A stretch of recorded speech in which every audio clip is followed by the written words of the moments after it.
harapkan Anda bisa mendapatkan banyak sekali ilmu dari kedua bintang tamu saya. Ini basa-basi kalau milih bintang tamu nggak sembarangan loh, seleksinya sangat-sangat ketat. Wih. Beneran. Saya masuk SMA. Nggak mau cengar-cengir. Iya udahlah ya. Terus beneran lanjut. seleksinya sangat-sangat ketat karena kita mencari memang dari sosok wanita yang memang bisa memberikan inspirasi yang positif untuk orang-orang. Nah, inilah kerennya basa-basi. Bintang tamunya inspiratif, hostnya nggak ada sama sekali inspirasi. Sekarang kita di sini juga belajar. Iya, betul sekali. Kita mau ngobrol dulu dong, cantik. Kamu namanya siapa? Namanya siapa? Namanya siapa sih? Siapa? Dede. Namanya Dede. Dede Cibung. Dede Cibul. Dede Cibul itu Cina bule ya? Cina bule. Banyak orang yang nanya, kok bagus-bagus dinamainnya Cibul sih gitu. Sebenarnya cuma karena dari Cina ada bulenya gitu. Jadi Cina bule. benar. Dede, nama papanya siapa sih, Dek? Apa siapa? Papa Dika ganteng. Papa Dika ganteng. Papa Dika ganteng. Udah di sini deh kayaknya ya. Mama. Mama cantik. Mama cantik. Beda loh sama anak gue yang cowok. Apa? Ditanya, Bunda cantik gak? Cantik. Ayah cantik. Dua-duanya cantik ya. Besok ya.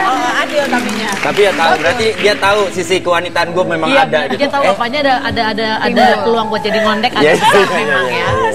Oke, Usi, ini kan tadi kalau Mbak Alia anak dari pertama, kedua jaraknya lumayan jauh. Sedangkan kalau Usi anak pertama ke kedua tuh jaraknya lumayan deket ya, 1 tahun 3 bulan. Amel sama Ara ya 1 tahun 3 bulan. Nah, itu biasa tuh kalau waktu itu soalnya kita pernah ngebahas kalau kakak adik sama gender usianya beda tipis. Itu biasa tingkat konfliknya tinggi tuh. Oh, dulu sih ya, dulu karena masih kecil-kecil kan, masih nggak mau ngerti. Kalau sekarang kakaknya lebih banyak ngalah, Amel lebih banyak ngalah. Oh, Amel karena lebih banyak ngalah. Kalau Ara itu meletup-letup gitu, sifatnya tuh dia suka-suka, enggak gitu. Kalau Amel tuh lebih banyak mendem, jadi lebih ngalah dan dia tahu dia kakak. Jadi aku sering ngasih tau kakak itu harus ngomong adiknya. Jadi contoh, jadi Amel tuh lebih wise gitu. Oke, sama kayak Jani ya, jadi lebih Jani juga nggak, dia ngalah dalam arti dia bete, cuma biar dijambak sampai gini ya, nggak pernah balas dia. Bener. Kalau Diara agak ya, gitu, itu tampol balik gitu. sama berarti lebih meletup-letup juga anak kedua. Berarti resiko punya anak banyak memang harus pinter-pinter ngebagi Oh semuanya iya, ya. benar. Nah kalau Dika sendiri gimana, Usi? Wah, Andika itu sih super the best deh pokoknya. Jadi dia kayak aku bisa melihat ya Usi itu sangat mengedor Andika. Iya, karena gini, aku bisa sangat mencintai Andika karena dia sangat mencintai anak-anakku itu. Kalau ketika aku lihat dia ada yang miss dikit, wah udah deh, bye-bye gitu. Sebenarnya kasarnya begitu gitu. Tapi memang tidak bisa dipungkiri, menurut analisa sok tahu saya pemirsa ya, wanita yang sudah pernah menikah dan punya anak itu biasa standarnya jadi double bahkan triple. Oh iya, tinggi. Jadi saringannya tuh banyak. Kalau aku sih memang ya yang nomor 1 anak-anak gitu loh. Ketika anak-anak ngerasa nyaman, anak-anak ngerasa dia happy, ya itu berarti saatnya aku harus mencintai Andika lebih banyak lagi gitu. Karena anak-anak mendapatkan semua itu dari Andika gitu. Dan kita juga bisa tahu gitu nih yang kalau dulu kan ya pasti deketin banyak ya. Benar. Dan kita tuh tahu mana yang emang tulus sayang sama anak-anak kita atau Itu yang dia. sok sayang biar dapat masa ya. Oh iya, itu dia benar-benar. Jadi berbarengan sama Andika itu juga ada beberapa dan aku gini, nggak bisa. Enaknya dia ada beberapa deketin ya. Ya iya. Nggak, maksudnya kan dulu kan jendes. Oh iya, benar. Jadi kok Andika anak-anak juga langsung lulut ya? ngeklik Luluhnya tuh ke Andika gitu. Padahal waktu itu Andika lebih muda 5 tahun. Dibanding pekerjaan dulu mungkin dia belum apa-apa, belum seperti sekarang. Tapi anak-anak sangat mencintai dia gitu. Ara sama Amel, makanya ya udahlah. Dan itu kebahagiaan tersendiri ya. Betul. Beda lagi urusannya gitu. Ya pertanyaan yang timbul lagi nih, Andika mencintai anak-anak Usi karena memang mungkin dia berpikir ini cara gue untuk mendapatkan Usi atau waktu itu sih berjalan dengan sangat natural ya. Jadi awalnya aku tidak mau nyodorin anak-anak ke dia. Terus dia mulai gini, kalau pas aku nggak di rumah aku syuting tiba-tiba dia datang. Oh gitu? Dia main-main. Iya, dulu cara dia ngambil hati Ara tuh sama Mel gitu. Jadi di rumah ada mama, akunya lagi syuting di mana dianya main. Dan waktu itu Andika berusaha jadi temen, bukan jadi calon bapaknya. main segala macam. Akhirnya anak-anak mungkin karena itu kan beda kalau orang datang terus tiba-tiba gue calon bapak lo nih, lo harus hormatin gue. Bener. Andika dulu main Barbie kayak gitu-gitu. Jadi dia suka main Barbie. Dulu begitu banget. Jadi main masak-masakan sama Kan anak-anaknya. demi dapetin hati. Makanya untung udah keduluan tuh. Kalau nggak Andika yang nyanyi. Pusing pala Barbie, pala Barbie. Nah sekarang Benar.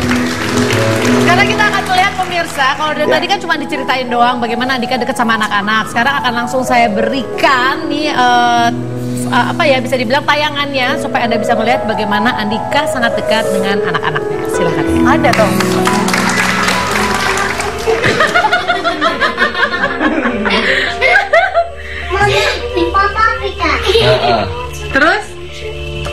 Terus siapa?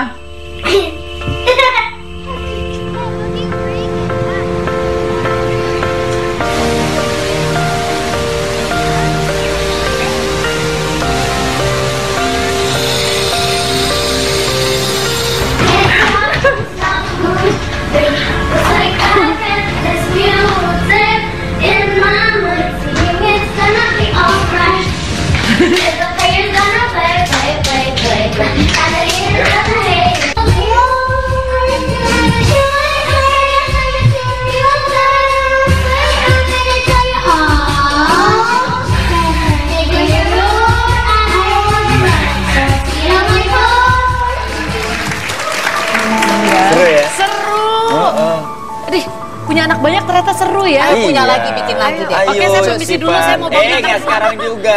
Nggak sekarang juga, santai. Tapi ngomong-ngomong, Usi, pada saat lamaran katanya anak-anak Usi sempat membuat Andika terharu ya, karena mereka... Oh iya, itu nggak ada yang ngeset, nggak ada yang ngajarin. Tiba-tiba pas lagi abis ngasih cincin gitu dia bilang, anak-anak berdua, Om Dika boleh nggak mulai besok Kak Kara, Kakak Amel manggil Om Dika Papa gitu. Oh iya, itu langsung yang terharu gitu karena nggak ada yang ngajarin, dan memang aku nggak pernah ngajarin kamu harus manggil Papa, enggak. Justru Om Dika abis lamaran besokannya tuh kayak ada tombolnya cetek langsung manggil Papa. Oke.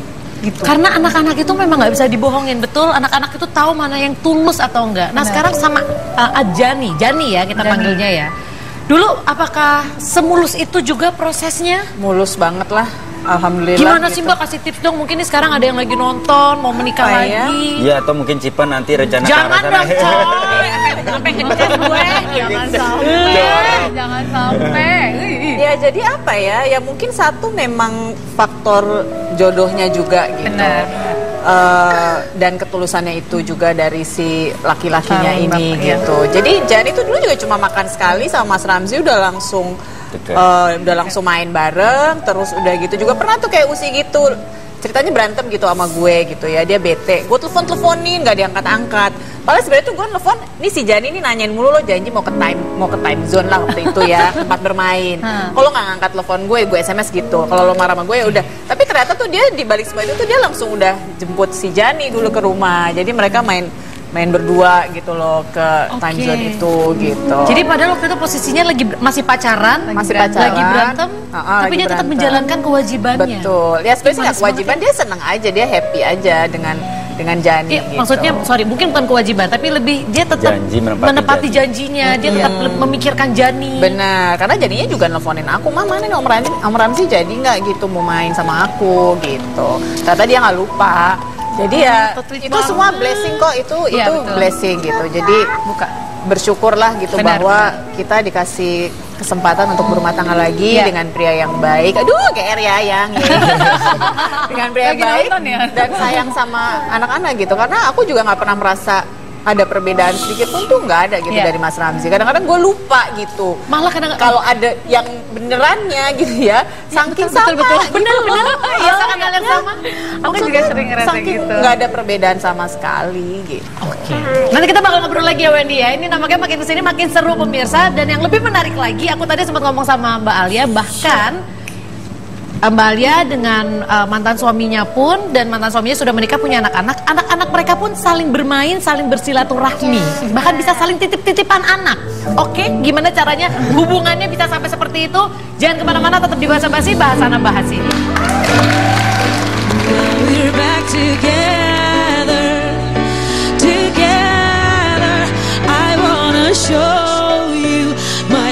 is oh so true, and